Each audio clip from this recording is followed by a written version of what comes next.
6 months after his wife walked out with the prenup she had written herself, Marshall Osei was sitting on a bench in Marcus Garvey Park with $3.200 left to his name and nowhere to be. A woman pushing a food cart stopped in front of him. She said his name. He did not recognize her. She did not expect him to, but the meal she was about to serve him would dismantle a $400 million fraud and rebuild everything he had lost, starting with the one thing money had never bought him. She had been looking for him without knowing she was looking. The cart smelled like hot oil and onions caramelizing on cast iron and something underneath both of those things that had no name but felt like a kitchen you grew up in.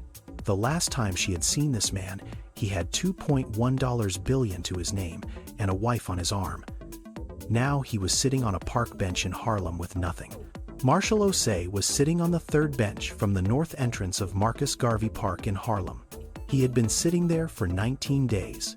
Same bench, same time, 4 in the afternoon, when the light came through the trees at an angle that made everything on the path look like it was trying to leave. He was 56 years old. He was wearing a charcoal suit that had cost $4.200 when he bought it. The jacket had not been pressed in weeks. The collar had gone soft. The shirt underneath was clean but wrinkled in the way that happens when you wash something in a sink and hang it on a doorknob to dry. His shoes were Italian leather. The left heel was worn down on the outside edge from the way he walked. He had not shaved in 2 weeks. His hands were folded in his lap. He was not reading. He was not looking at a phone. He was looking at the path in front of him the way people look at things when they are not really seeing them. The food cart came down the path from the south entrance. It moved slowly. One wheel had a pull to the left that made the woman pushing it adjust her grip every few steps. The cart was steel and white, with a handwritten sign on the side: fried chicken, rice and beans, sweet tea. The letters were painted in red by someone who had taken their time with each one. The woman pushing it was Nadine Thibodeau. She was 44 years old. She wore a white apron over a dark shirt, and her hair was tied back with a cloth the color of cayenne. She had been selling food in this park for 3 years. She knew the regulars. She knew the bench sitters. She knew the ones who had money and the ones who did not, and she fed both because that is what her grandmother had done, and that is what she was going to keep doing. She saw the man on the third bench, and she slowed the cart. She did not stop right away. She looked at him. She looked at his hands. She looked at the suit. She looked at his face. She stood still for a moment, with both hands on the cart handle, and did not move. She knew that face. She had seen it once, 10 years ago, on a sidewalk in New Orleans, on a day when she had $40 left and a daughter who had not eaten since the morning before. She had seen that face step out of a black car and walk toward her folding table and order a plate of food and eat it standing up on the curb like it was the best thing he had tasted in years. She said his name. Not loudly, not like a question. She said it the way you say a word you have been carrying for a long time and finally have a reason to put down. He looked up. He did not recognize her. She did not expect him to. She had been one meal on one sidewalk on one afternoon a decade ago. He had been the man who changed her life with a handwritten note and $14,000. He never asked to be repaid. She pulled a container from the cart. Fried chicken, rice, beans. She set it on the bench beside him. She did not explain it. She did not say anything else. She just set it down and stood there. He looked at the container. He did not open it. He sat with it beside him, the way you sit, with something you are not sure you deserve. The last time Nadine had cooked for Marshall Osei was 10 years ago on a sidewalk in Treme, New Orleans, when she had $40 to her name and a daughter who had not eaten since the morning before. She did not forget. She had spent 10 years not forgetting. Marshall Osei grew up in a 2-bedroom apartment on Halsey Street in Bedford-Stuyvesant, Brooklyn. His father, Eugene Osei, had come from Accra, Ghana in 1971 with a trade certificate in plumbing and $600 in a cloth pouch his mother had sewn into the lining of his suitcase. Eugene got work within 2 weeks. He never stopped working after that. Marshall's mother died when he was 9. Pneumonia that started as a cough she said, was nothing and turned into something that filled her lungs in 11 days. Eugene did not remarry. He did not slow down. He worked 14 hours a day, fixing pipes and toilets and boilers in buildings across Brooklyn, and came home every night and made dinner and checked Marshall's homework at the kitchen table with pipe grease still under his prom fingernails. The kitchen table was where everything important happened in that apartment, where Eugene told Marshall about Ghana, where he explained how money worked, where he showed him the pay stubs and the bills side by side every month and said, this is what comes in and this is what goes out, and the difference is what keeps you alive. Marshall learned to read a balance sheet before he learned to drive.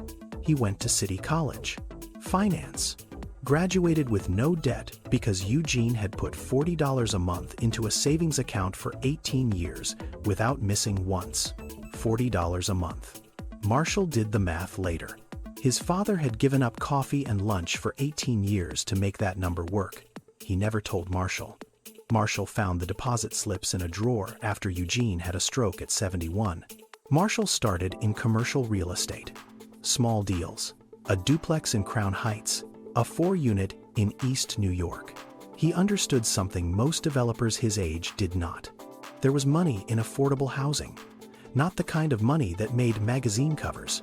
The kind that built slowly and lasted. He learned the tax credit system.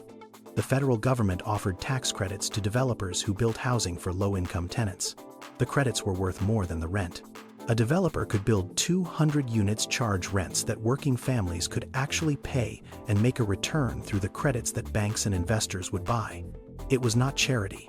It was a business model that happened to serve people who needed serving. He explained it to his father once over dinner. Eugene listened carefully.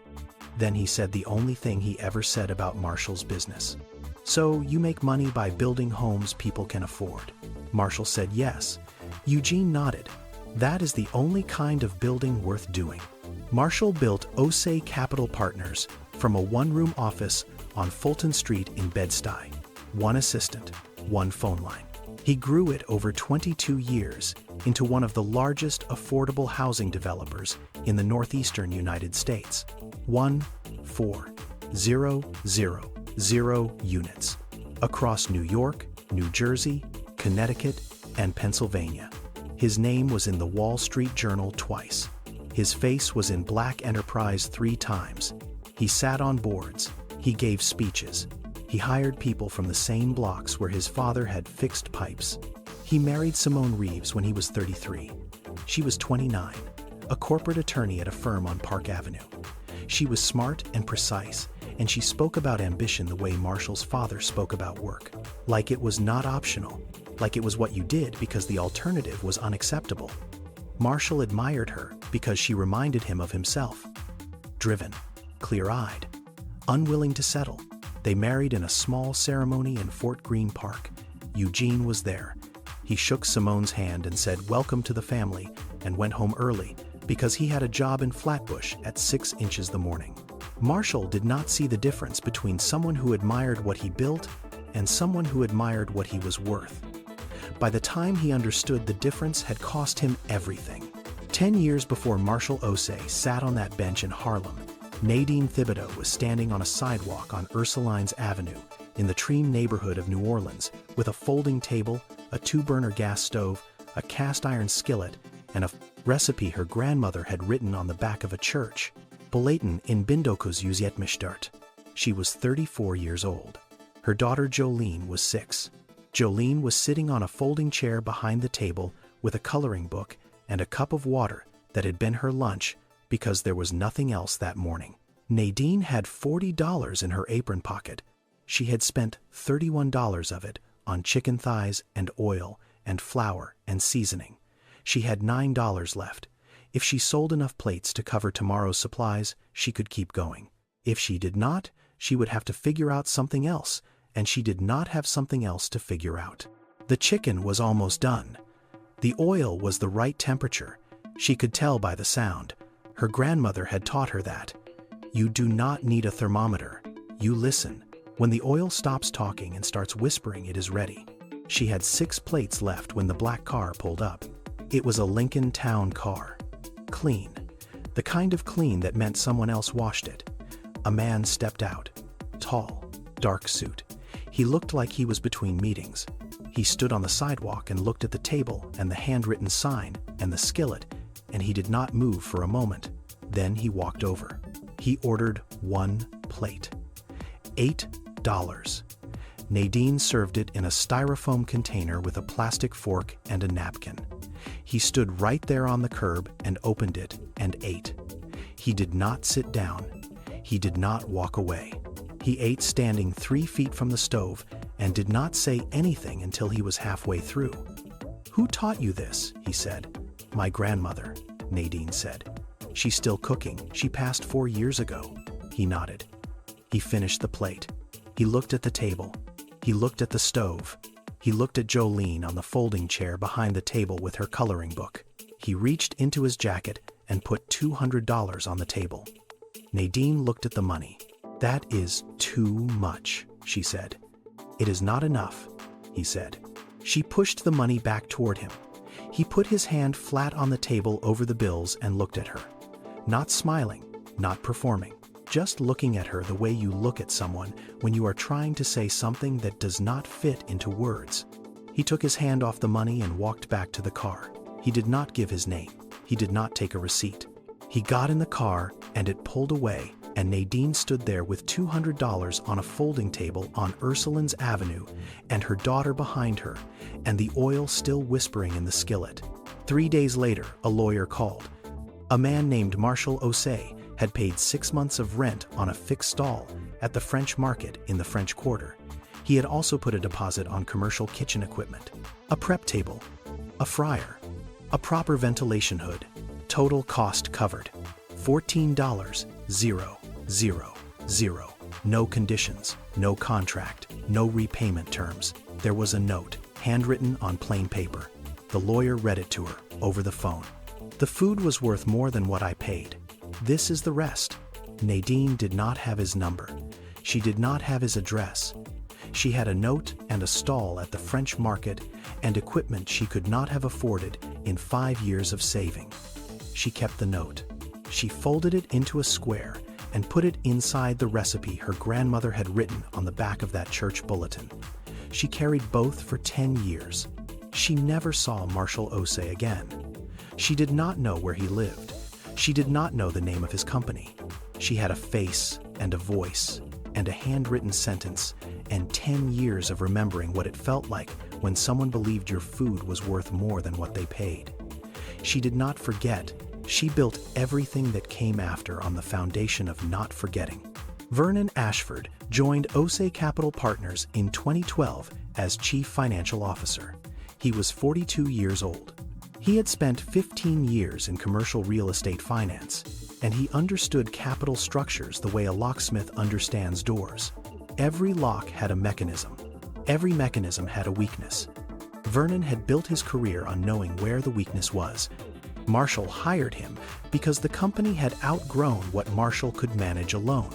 140,000 housing units, $380 million in assets under management, federal tax credit allocations, state compliance requirements, bank relationships across 4 states. Marshall needed someone who could handle the numbers while he handled the buildings and the people and the communities those buildings served. Vernon handled the numbers. He handled them carefully. He handled them in ways Marshall did not fully see. It started in 2018. Vernon began redirecting development capital away from affordable housing projects and into luxury condominium developments in Manhattan and Westchester County. He did not tell Marshall. He did not need to. The corporate structure gave the CFO authority over fund allocation within approved project categories. Vernon created new project categories. He approved them himself. He filed the paperwork under names that sounded like the affordable housing work Marshall had always done. Harlem Gateway, East River Commons, names that suggested community. The projects behind those names were $2 million condominiums for people who had never set foot in the neighborhoods the names came from.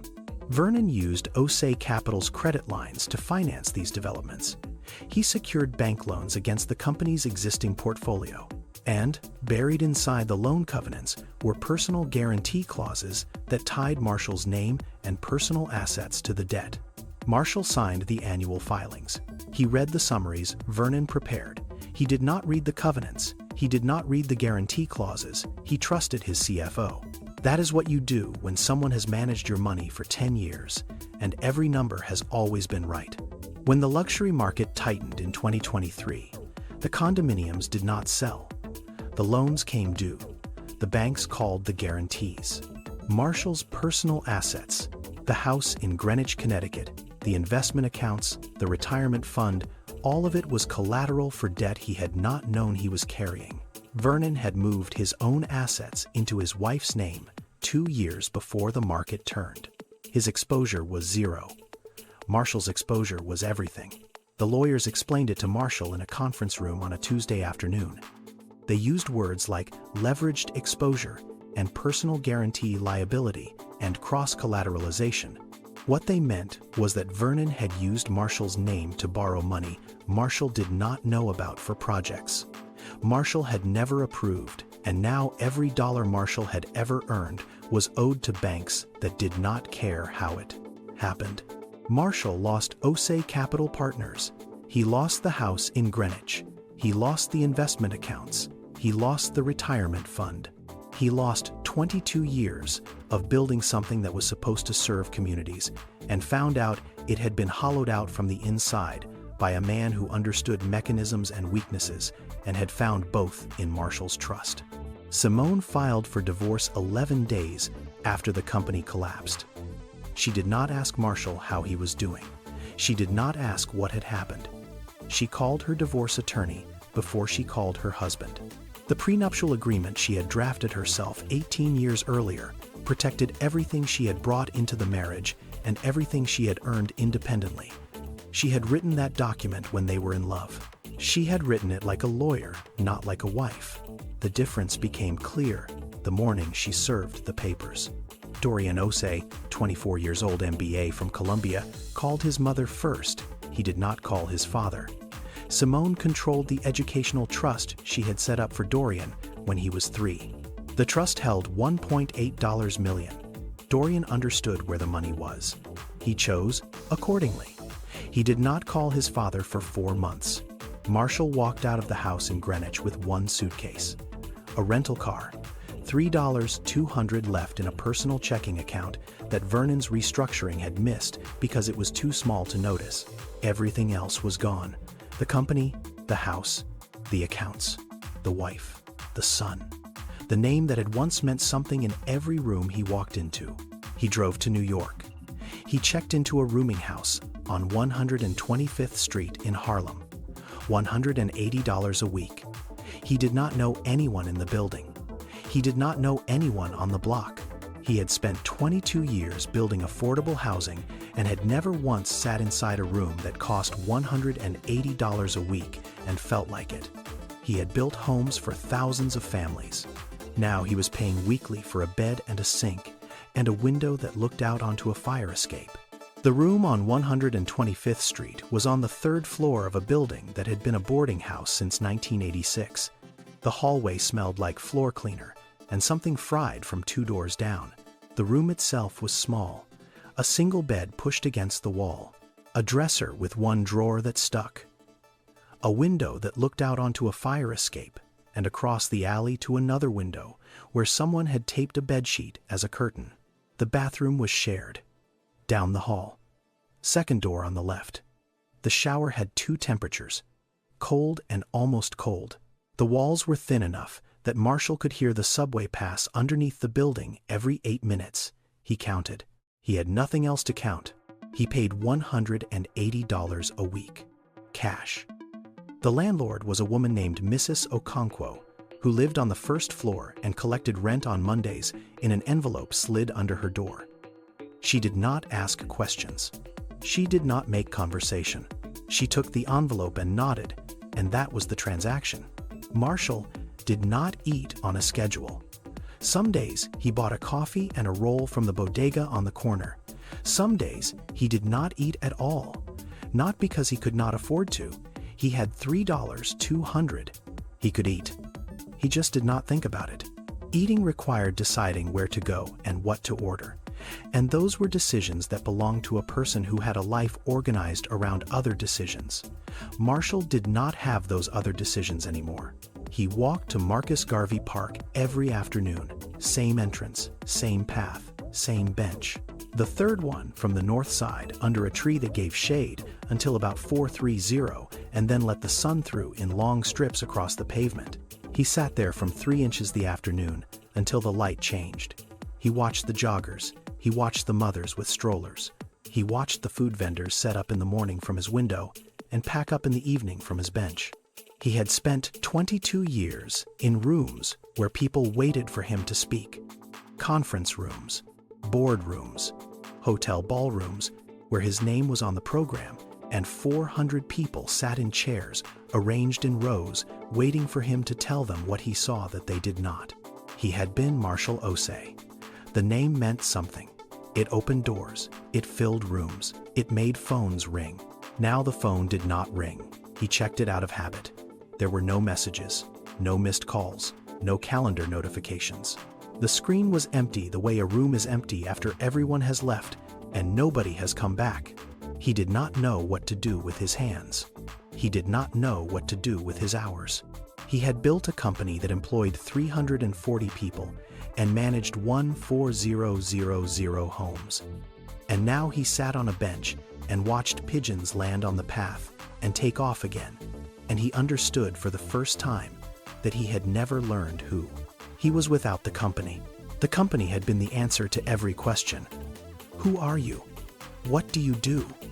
Why are you here? The company answered all of it.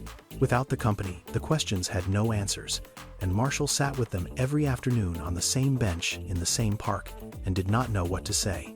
On the 14th day, a man with a hot dog cart, parked near the north entrance, handed him a bottle of water. Marshall had not asked for it. He had not spoken to the man. The man just walked over and held it out and said, "You look like you need it," and went back to his cart. Marshall held the bottle in both hands for 20 minutes. He did not open it right away. It was the first time in weeks that someone had spoken to him like a person, not like a debtor, not like a case number, not like a name on a filing, like a man sitting on a bench who looked like he needed water. He called his father that evening. Eugene was 82 years old, still living in the apartment on Halsey Street, still sharp, still waking up at 5 inches the morning out of habit even though he had not worked in 6 years. Marshall told him he was in Harlem. He did not tell him why. Eugene did not ask. He asked one question. "You eating?" Marshall said yes. Eugene said, "Then you are fine." That was the whole call. He had been sitting on that bench for 19 days when the food cart appeared. You already know who she is. You already know who he is. But neither of them knew what the other had become. Nadine Thibodeau had not stayed on that sidewalk in Tremé. The stall at the French market that Marshall had paid for became the foundation of everything she built after. She ran it for 6 years. She hired 2 people. She built a lunch crowd that lined up before the market opened. Jolene grew up behind that counter, doing homework on a folding chair between the fryer and the register. Then Hurricane Ida came through in August 2021. The market flooded. The equipment was destroyed. The stall was gone. Insurance covered part of it. Not enough. Nadine spent 3 months cleaning up and filing claims and sleeping on her sister's couch in Baton Rouge before she made a decision. She was not going to rebuild in a place that could be taken by water again. She was going to go somewhere the ground did not flood. She moved to New York, Harlem. She bought a used food cart from a man in the Bronx for $2,800. She got her permits. She started selling on 125th Street and in Marcus Garvey Park.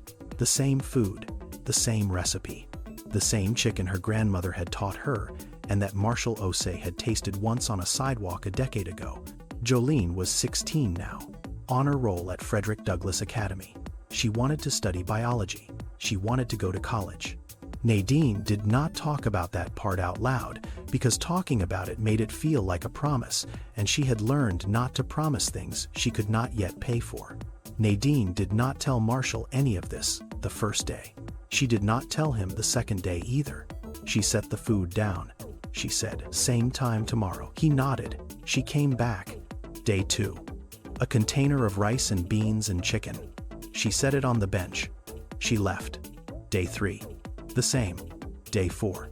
He opened the container before she walked away. She noticed, but did not say anything. Day 5. He said thank you. 2 words. The first words he had spoken to her since the day they met again. Day 6. She sat on the bench beside him for a few minutes. Neither of them said anything. She got up and went back to the cart. Day 7. He ate the food while she was still there. She watched him eat. The chicken was cayenne and honey and something sweet underneath that he could taste but could not name. Something that reminded him of a kitchen he had never been in. Something that tasted like the kind of food that gets passed down not in cookbooks, but in hands. He did not know he was tasting a recipe written on the back of a church bulletin in 1974. He did not know the woman sitting beside him had carried that recipe across 10 years and a hurricane and a move to a city where she knew nobody.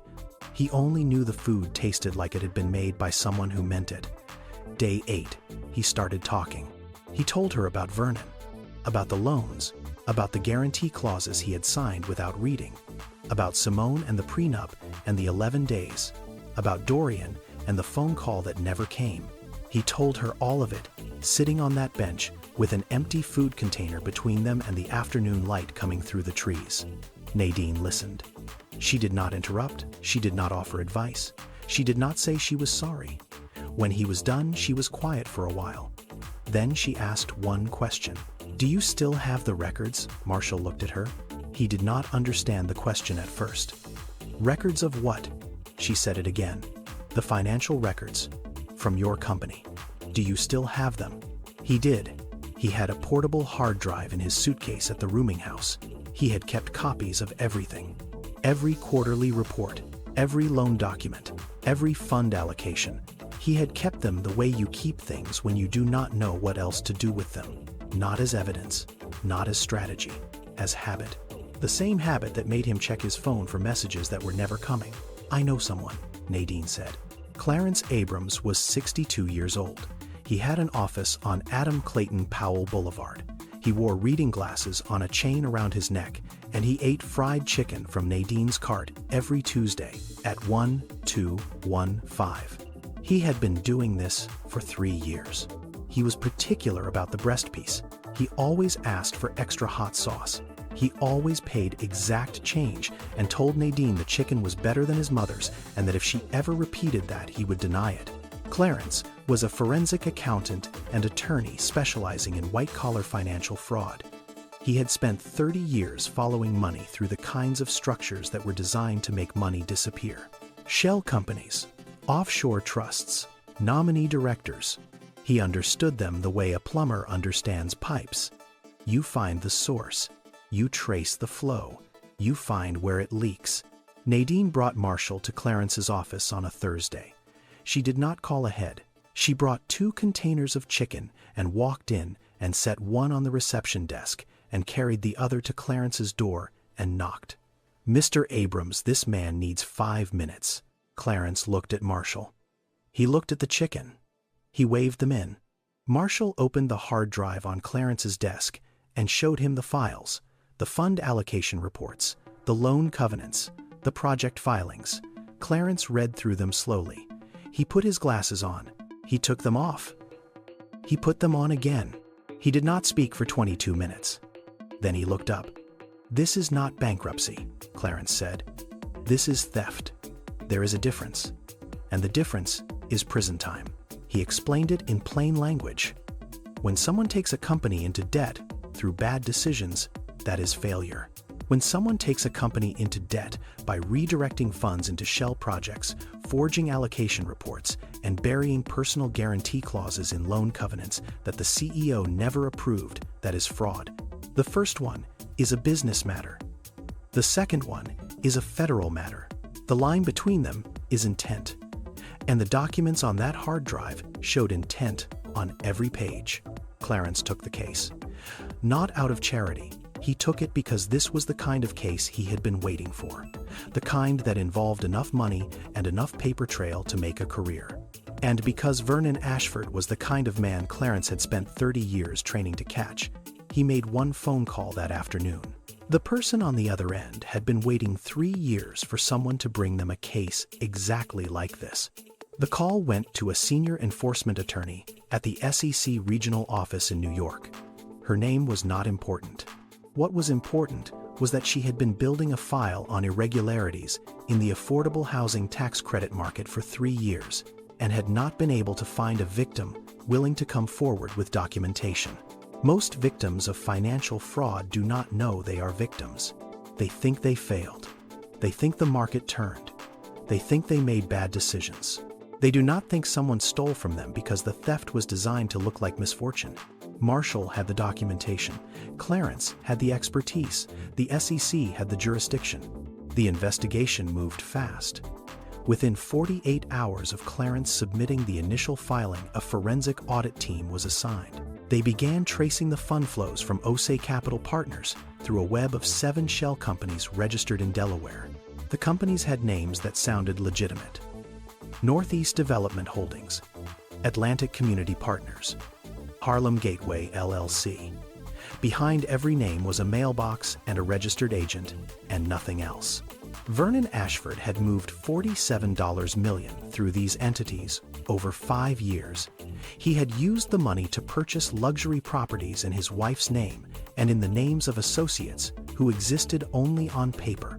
He had also convinced 3 other investors to pledge personal assets as collateral for developments that were never built.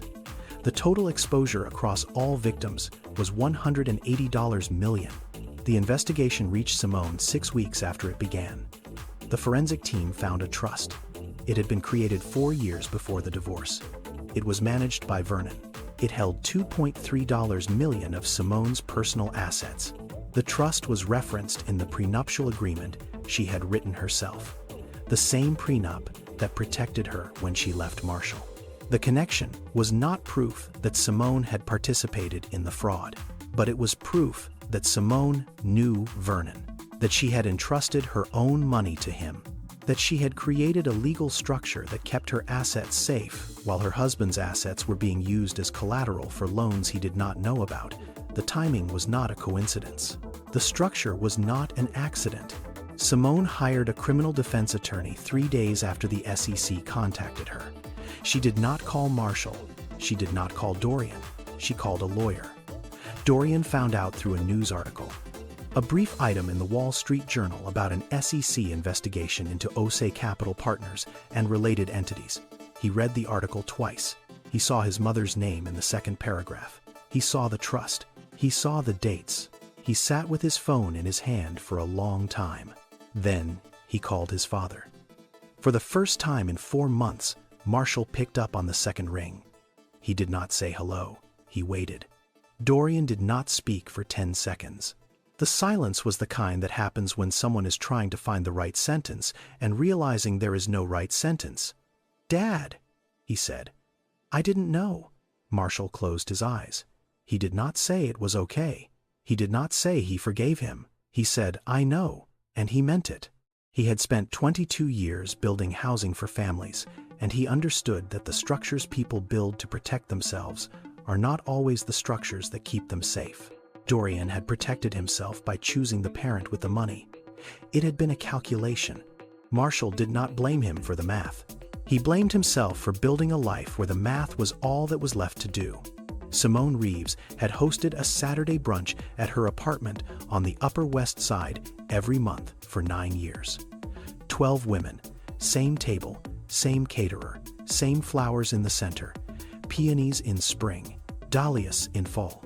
She sent the invitations by email on the first Monday of every month, and the replies came back within hours. Always yes, always 12. The month after the SEC investigation became public, she sent the invitations. She ordered the flowers. She had the caterer prepare for 12. She set the table herself that morning. 12 plates, 12 glasses, 12 linen napkins folded the way she had learned from a magazine 15 years ago. Nobody came. Not one reply. Not one apology. Not one message saying something came up. 12 empty chairs around a table, set for 12. Simone sat at the head of that table for 40 minutes before she stood up and began clearing the plates herself. The New York State Bar Association opened a review of her license 3 weeks after the SEC filing.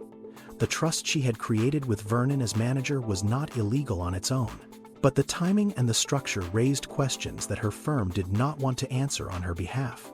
Whitfield and Associates, where she had been a partner for 11 years, released a statement that said Simone Reeves was no longer affiliated with the firm.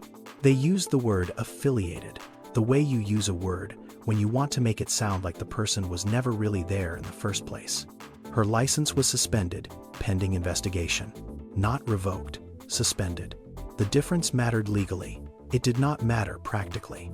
No client would retain an attorney whose name appeared in a federal fraud case filing. The phone stopped ringing the same way Marshall's had. Slowly at first, then all at once. Vernon Ashford was arrested on a Wednesday morning in his office on Park Avenue. He was wearing the same suit he had worn to a charity gala the Saturday before.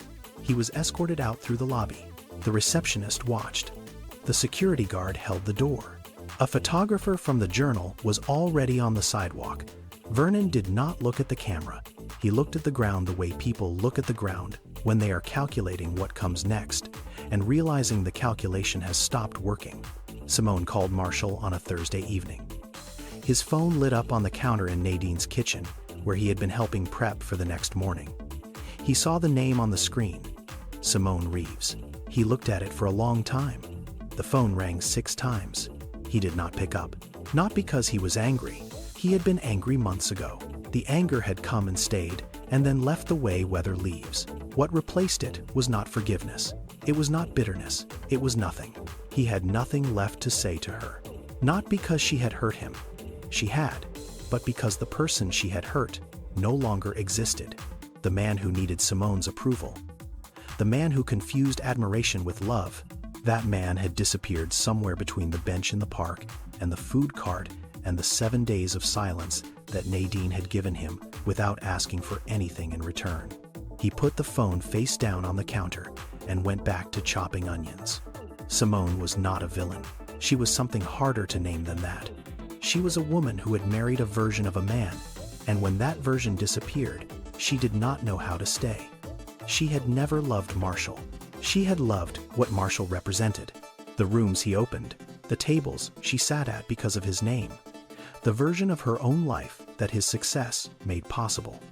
When the success was gone, there was nothing underneath to hold her there. That was not cruelty. That was emptiness. And emptiness is its own punishment because nobody has to deliver it. It just arrives. Marshall started working at the food cart on a Monday. Nadine did not ask him to. He showed up at 5 inches the morning when she was loading the cart and started carrying trays without saying anything. She looked at him. She did not say no. He did not know how to fry chicken. He did not know the oil temperature. He did not know how long to let the flour sit before dredging. Nadine showed him once, then she let him fail. He burned the first 3 pieces. She threw them out without comment. He got the 4th one right. She nodded. That was the entire training program. The food cart operated under a mobile food vending permit from the New York City Department of Health. The permit cost $200 every 2 years, but the wait list was 10 years long. Nadine had bought hers second-hand from a vendor who retired. She paid $18,000 for the permit alone. The cart itself was another $2,800.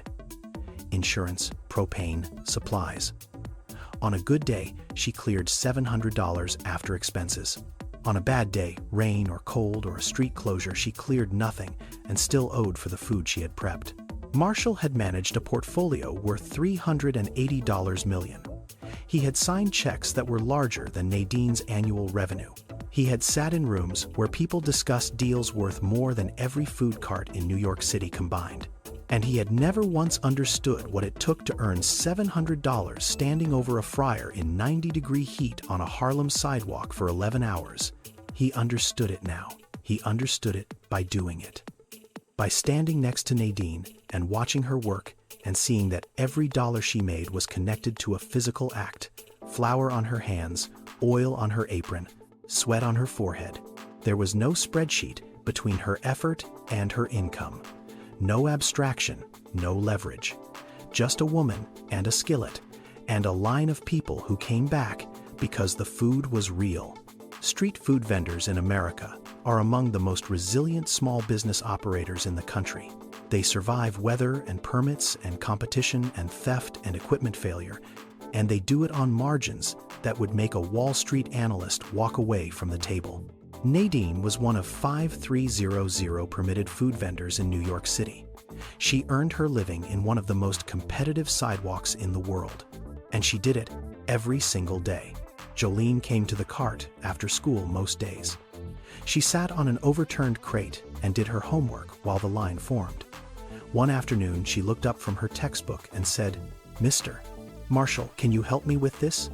It was a personal finance assignment, budgeting, income and expenses, savings goals. The kind of assignment that teaches 16-year-olds what money means before they have any. Marshall sat down on the crate next to her. He took the worksheet. He read through it slowly. Then he began explaining. Not the way he had explained tax credit structures to investors, not the way he had presented at conferences. He explained it the way his father had explained money to him at the kitchen table on Halsey Street. This is what comes in. This is what goes out. The difference is what keeps you going. He spent 45 minutes on that worksheet. He drew diagrams on the back of a napkin. He used Nadine's cart as an example. Revenue, cost of goods, fixed costs, variable costs, profit margin. He made it real. He made it specific. He made it something a 16-year-old could hold in her hands and use. He had never done that for Dorian. He had paid for Dorian's education. He had funded Dorian's MBA.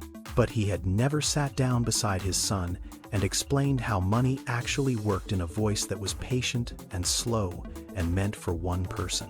He had been too busy building, too busy managing, too busy being Marshall Osei to be Dorian's father.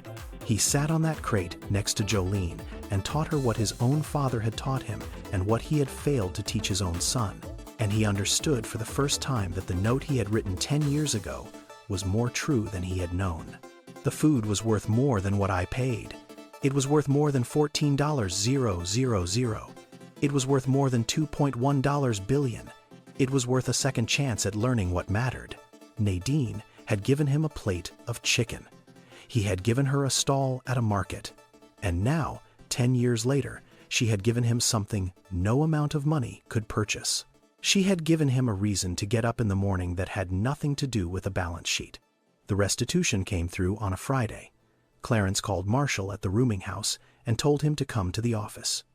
Marshall walked from 125th Street to Adam Clayton Powell Boulevard, 12 blocks. He could have taken a cab. He walked. He had gotten used to walking. Clarence had a folder on his desk. Inside was a summary from the federal receiver.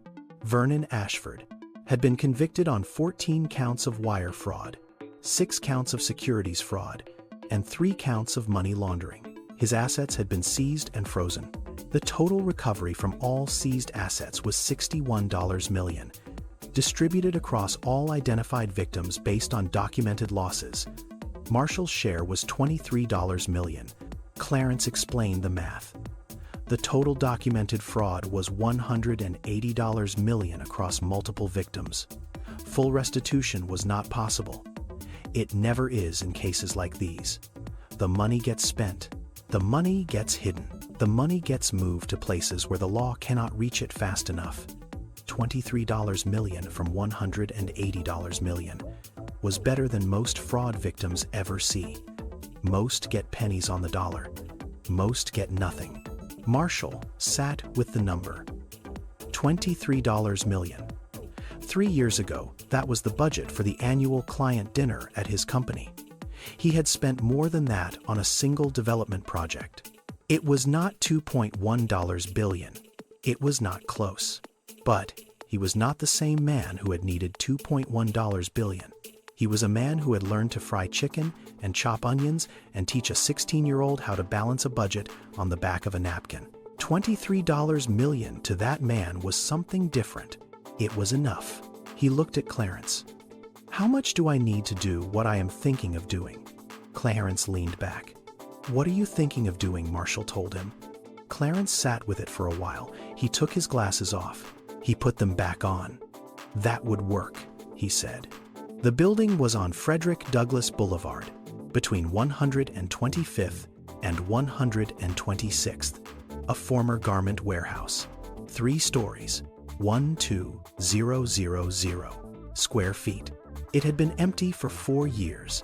The owner was a holding company based in Connecticut that had been trying to sell it for 3 years at a price nobody in the neighborhood could meet. Marshall knew how to read a building. He knew how to read a market. He knew what a property was worth when the seller had been waiting too long, and the carrying costs were eating into the holding company's returns. He offered $1.4 million. The asking price was $2.1 million. The holding company took it within a week because $1.4 million now was better than $2.1 million that had not come in 3 years. He had the plans drawn up in 6 weeks, not by a corporate architecture firm, by a woman named Gail Okafor, who ran a small practice on Lenox Avenue and who understood what the neighborhood needed because she had lived in it for 30 years. The Thibodeau Osei Community Kitchen, a food hall on the ground floor with 14 vendor stalls, a shared commercial kitchen on the 2nd floor available to permitted vendors who could not afford their own equipment, a business incubator on the 3rd floor offering mentorship, accounting support, and access to small business banking for food entrepreneurs who had never had a bank account in their business name. The model was simple: low fixed costs for vendors, shared infrastructure, professional support for people who knew how to cook but did not know how to file taxes or negotiate a lease or build credit. The kind of support that turns a food cart into a food business.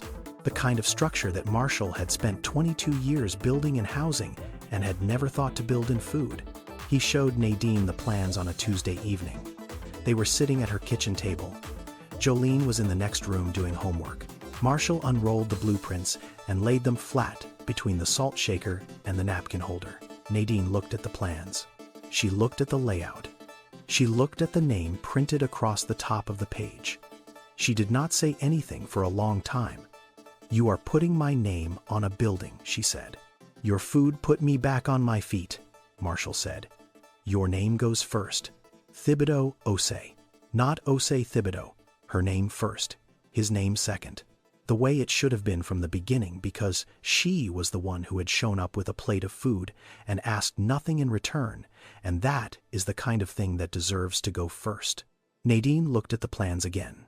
She put her hand flat on the paper the way Marshall had put his hand flat on the table over the $200 on a sidewalk in Tremay 10 years ago.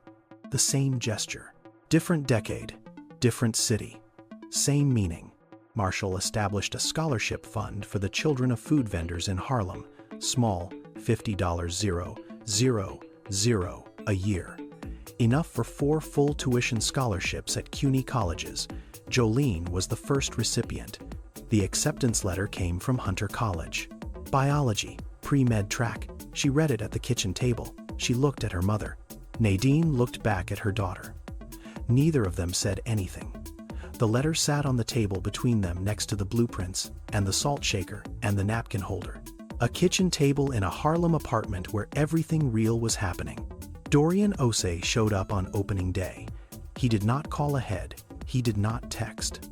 He took the train from Penn Station to 125th Street and walked 4 blocks north to Frederick Douglass Boulevard and stood on the sidewalk outside the Thibodeau Osei Community Kitchen with his hands in his pockets and looked at the sign.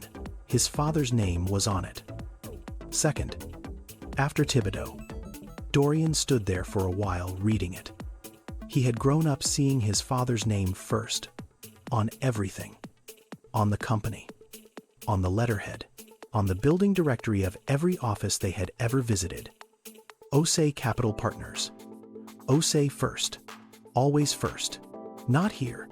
Here his father's name came second. behind a woman Dorian had never heard of, behind a name he could not yet pronounce. He stood on that sidewalk and looked at the sign and understood something he had not understood 6 months ago when he chose his mother's money over his father's phone call. The man who needed his name first on everything was gone. The man inside this building had chosen to put someone else's name ahead of his own. That was not weakness. That was something Dorian did not have a word for yet. He walked in.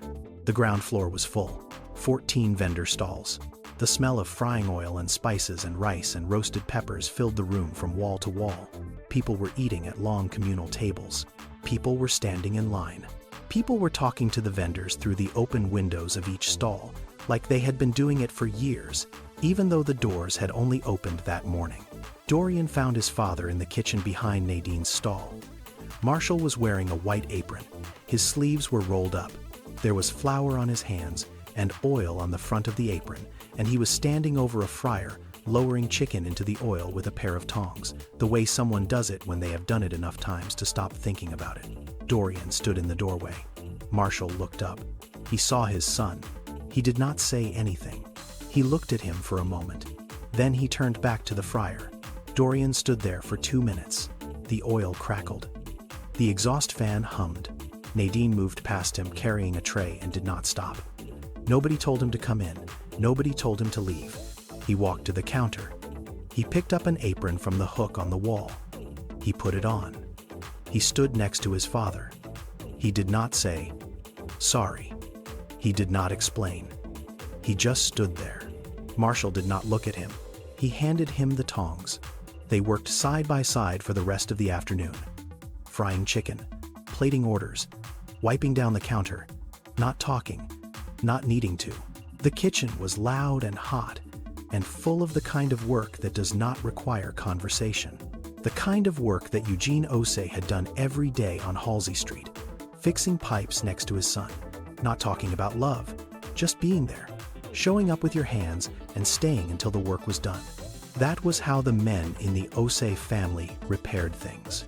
Not with apologies, not with speeches, with presence, with labor, with standing next to someone and doing the work beside them until the silence between you stopped being empty and started being enough. Simone did not come. She did not call.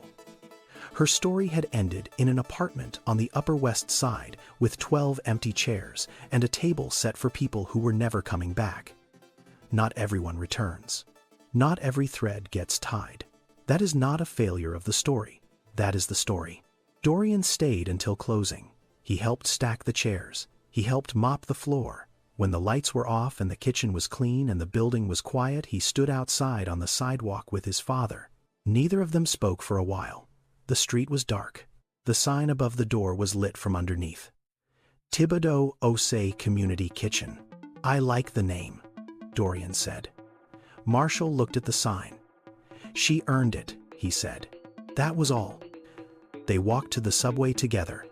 Dorian went south. Marshall went north. 2 blocks to the rooming house on 125th Street, where he still lived because he had not yet decided where to go next, and because the room had become familiar, and familiar was something he had learned not to waste. Vernon had his lawyers. Simone had her prenup. Dorian had his trust fund. Nadine had a food cart and a 10-year-old handwritten note folded inside a recipe written on the back of a church bulletin. Every one of those things was a kind of protection. Every one of those things was designed to keep something safe.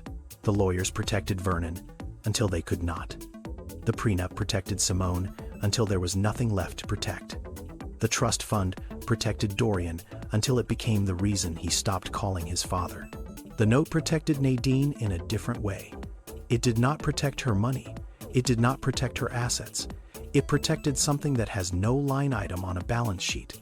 It protected her belief that a stranger could be kind without wanting something back.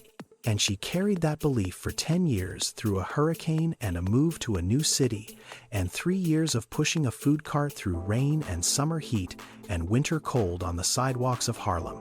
And when she saw the man who had written that note sitting on a park bench with nothing, she did not calculate what he was worth. She calculated what he needed.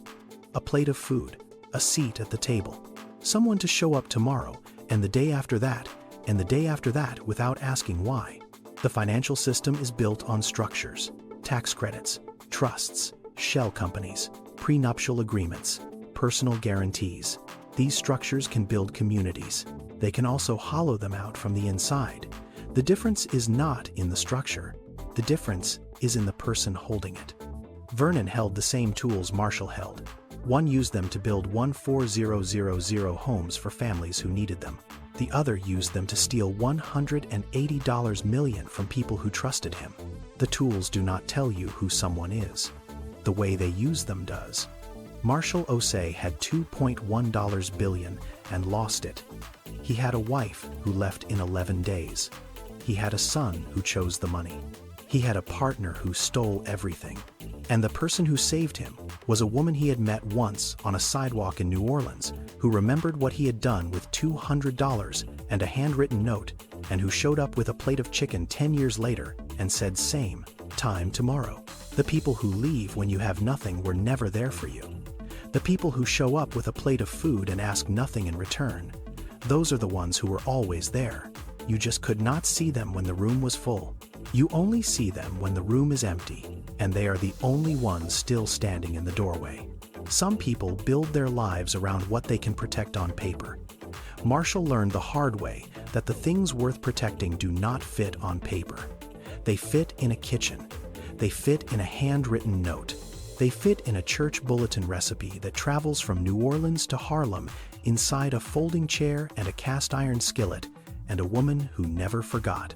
If someone showed up for you after 10 years, not because they owed you, not because they wanted something, but because they remembered what you did when they had nothing, would you trust it? Or would you wonder what they wanted? Leave your answer below. This one is going to divide the room.